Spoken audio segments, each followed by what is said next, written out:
So I could never meet that 7 sales a day quota. And so by like the 3rd week, I was fired.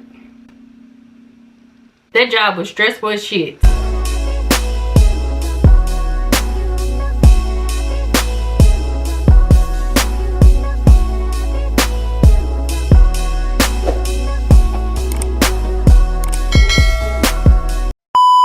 Tell me why I started editing the video and realized the audio wasn't on my first video clip. So this first portion is going to just be me talking. You're not going to see me.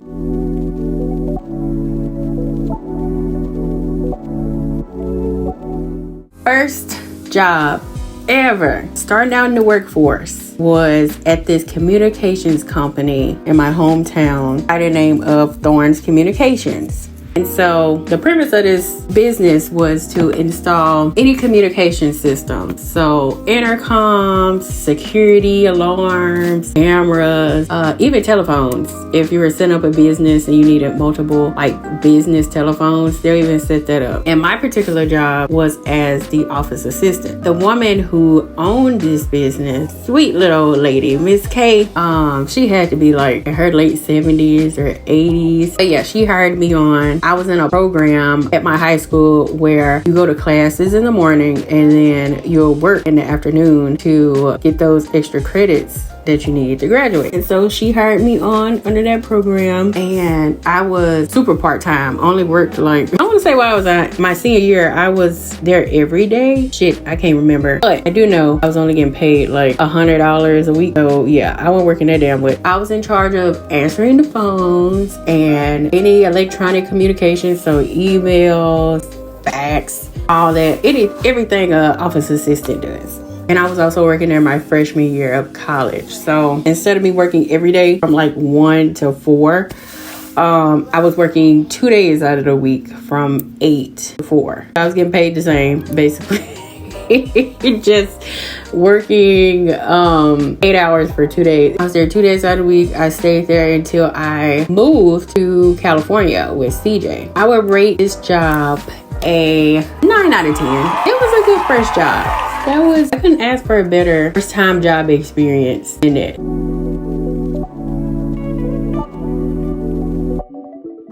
The second job I had was following my move to San Diego. I saw a job posting for a call center for at&t. I was like, okay, this was on Craigslist, by the way.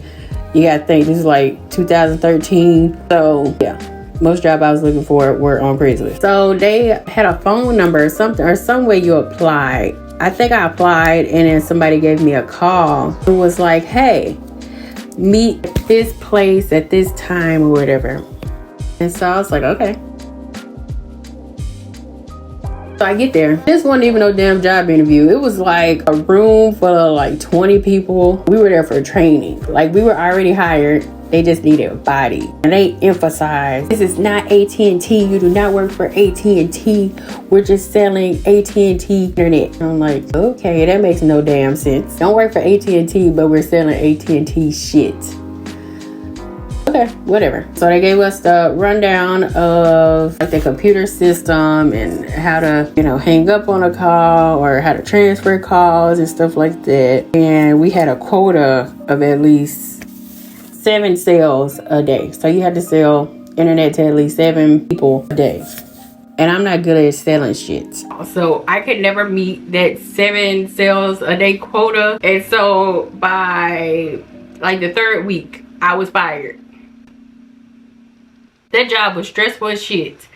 Like you were getting calls back to back to back. There's barely any breaks. They barely wanted to give you your lunch break, but they had to. It's required by law. And yeah, I just was waiting for the day I got fired. I remember I came in one morning. I took like maybe 3 phone calls, and then I went to the bathroom, and then I came back and I couldn't log into my shit. So yeah, I knew I was done at that point. It was just a wait game. Like 20 minutes later, they finally told me, oh yeah, we have to let you go because you're not meeting the standard or whatever. I was like, good, I can wait for this day, thank you. So that job, I would give it a 1 out of 10. Like I would never work there again, ever. Like that that was one of the worst jobs I've had. Don't ever work for a call center, please don't.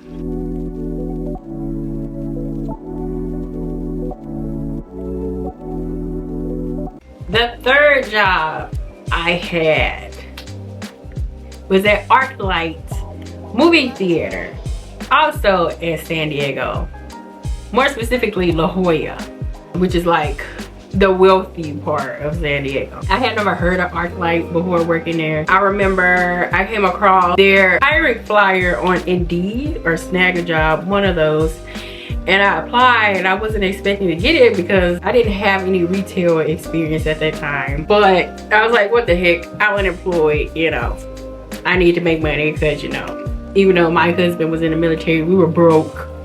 Like in the negatives, every paycheck broke. So decided to work at this movie theater that I had never heard of. Come to find out, this is where all the wealthy people go to the movie. I was hired on as, I forgot the exact position name, but basically I work in concessions, and in my downtime I would have to go clean up the movie theaters after each movie ended. Yeah, I guess you could say concession stand, an attendee shit, I don't know. Within the first month I was working there, they had me opening and closing the damn movie theater. And I'm like, ain't this a manager's job? But yeah, training was okay. I have like maybe 3 days of training and then they throw you in there. Which I think is the best way to learn in that particular job. In a movie theater, it's kind of like, you can't just watch people do it. You actually have to go and actually start doing it. So most time I was on register selling popcorn, candy, all the snacks, drinks, all that stuff. And I'm working in this place, but I can't even afford to buy any of this stuff in here. Like, those snacks were expensive. I think a box of candy at that time was either at $5 or over $5, and this was still 2013. So it's like, what the fuck, bitch, I'm finna go to the dollar store, give me some snacks, and y'all tripping. But it was a really nice movie theater. We couldn't refer to the customers as a customer, they were a guest. Okay.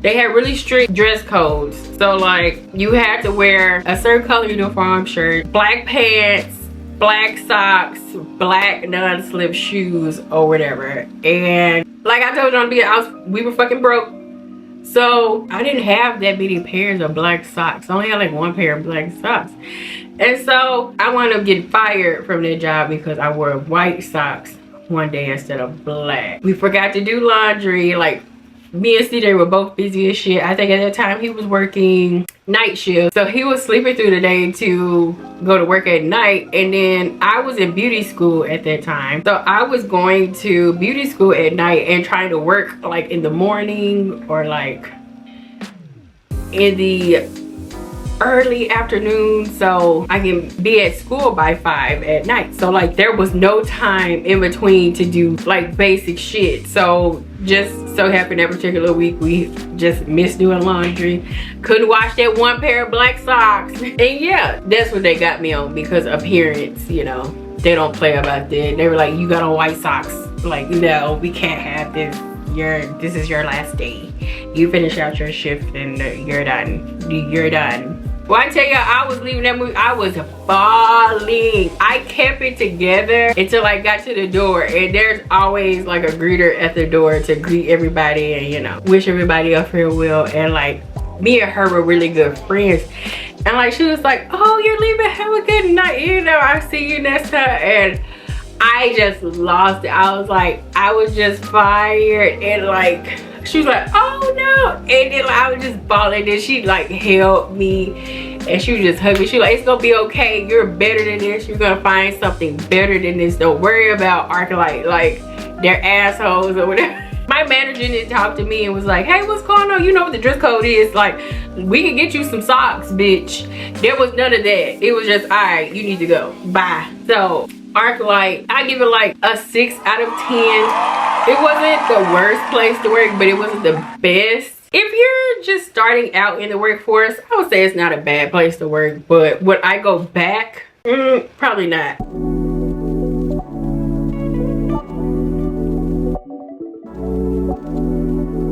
Fourth job Sephora.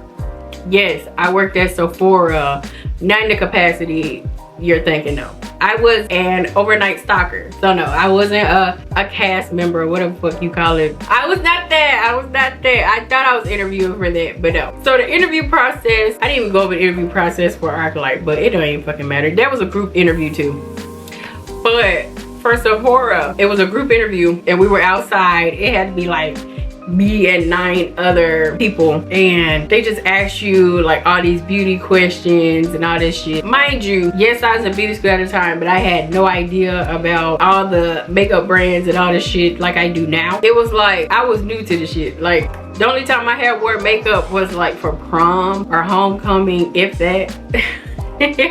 So at this time I was like, what, 20, 21? I had no idea about makeup, skincare, barely. I knew about hair care because obviously, like, I was into the hair. But everything else, it was like, what? So they were just asking all these questions. I was answering them to the best of my ability, but it was like, I don't know none of this shit. And so a couple days later, I got a phone call back and they were like, hey, we offered the position to somebody else, but we do have a stocking position open that we can put you in, and there may be an opportunity for you to get into the position you applied for that way. I was like, okay, that doesn't sound bad. So it was overnight and we would come in at like 1 or 2 in the morning and then get off at 6 or 7, something like that. And the brands I was in charge of restocking were Benefit, Cosmetics, and like the Sephora collection. So like at that time, Benefit was like the first display when you walked into the store. It was really important for me to make that display look good. And then, you know, Sephora collection is usually on the side. And then I had like 2 other brands I was responsible for. But that's how I started to learn different brands and products, because there was no rush to get everything stocked. It was kind of like you had time to actually read, you know, what the product is, the different colors and stuff like that, brand history. So that's how I started to learn what these different makeup products were. We would also get discounts on all the products in the store. So it had to be like maybe 30%, unless there was a sale going on, then you had to pay full price, the sale price or whatever. Also the samples, we were able to get samples. So before I get off work, I'll get like my 3 samples a day, and I was able to try different body washes and different perfumes and stuff like that. So yeah, I got to learn what I liked and what I didn't like. Then the unfortunate happened. CJ's mom passed away, and so we had to go back home, you know, for her funeral services and, you know, to be with family and all of that. So I let my supervisor and my manager know, hey, you know, my mother-in-law just passed. I need to go home. I need to take off, you know, for at least a week. And so they're like, yeah, of course. And they were like, we're gonna leave your gratis here, because even though I was just a stalker, you still get a gratis box. They were basically gonna keep everything like it was until I get back, right? So it had to be like a week after I had left, and I get an email that I had been terminated. I'm like, huh? I started calling and emailing, like, I don't understand what's going on. I let y'all know, like, hey, I have to be gone for a week for a death in my family. Like, what's going on? They're like, oh, we only hired you on as like a temporary anyway, so just don't come back. And I'm like, what? That is not that is not what we discussed before I left. It was so unprofessional how they did it. It was just horrible. Like I was like, really? Like, you do this to me now? Now, karma is a bitch, because just a few months ago, there was a lawsuit that was filed against Sephora because they weren't paying like they weren't paying everybody appropriate wages or something like that. During the time I was working there, I had got something in the mail that was like, hey, if you want to be a part of it, just fill this out. Even if you don't, you'll still get the money, the share of the money that, you know, the courts agree on or whatever. But a few months ago, I received a check based on the outcome of that, and I was like, that's what y'all ass get. There were a few times where, like, especially if I was working on a Saturday morning they would ask me to stay until like lunch, like 12 p.m. Mind you, I've been there since 2 that morning, but they want me to stay to be on the floor to help with customer service and interact with the customers and stuff like that. And I don't remember that being a part of my job description. Like, hire me for that if you want me to be a cast member or whatever the fuck. And half the time my makeup would even be done, so I would have to rush to the back and put on makeup so I look appropriate, and then we still have to follow the dress code of the store, obviously, even though we were stocking. So I would be okay then. But there was some nights where I was just wearing leggings, and sometimes my leggings had holes and shit in them. And there was one day where they asked me to stay and be on the floor, and I'm like, ooh, I got this big ass hole in my legs and my thighs. And like one of the other girls, I think she was like over the perfumes or something, and she looked at me and my leggings, and she just looking all snobbish. Yeah, from that point I was like, I don't think I ever want to work for Sephora again. I still shop there or whatever, but even then, when you don't come in with a face full of makeup or looking a certain way, they be looking like they don't want to help you and shit. I would give Sephora like a 3 out of 10. You suck. No, I would never work there again.